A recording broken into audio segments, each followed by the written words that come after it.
So President Trump said he expects to meet soon with Vladimir Putin. What's an acceptable time and location? Why should they meet? Look, the presidents are masters of their own destiny and of their own schedule. I heard President Trump say that he is planning to be somewhere mid-May, and that after that he would be suggesting some dates. I cannot add anything else.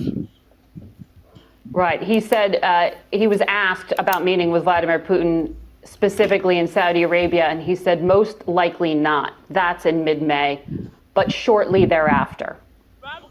You said the same thing as I. Right. So well, what are you planning? So we read the same newspapers and watch the same channels.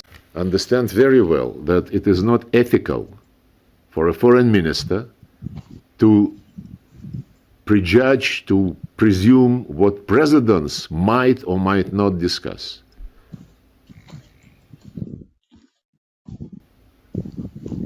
But you think it would be good for the two leaders to meet soon? Do you expect that's what Envoy Witkoff is negotiating? We're always in favor of meeting with people who are ready for a dialogue. President Putin repeated this thousands of times, and when we met in Riyadh, together with President Putin's foreign policy advisor Ushakov, with Marco Rubio and Mike Waltz, the American colleagues clearly stated that the U.S. policy is based firmly on U.S. national interests.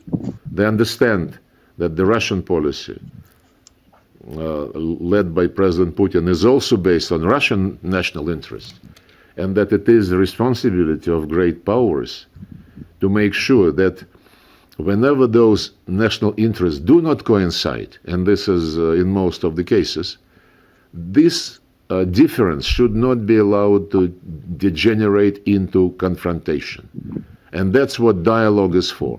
But they also added that when the national interests of two countries or of more countries coincide, it would be stupid to miss an opportunity to translate this coincidence into some material, mutually beneficial projects. And this is absolutely our position.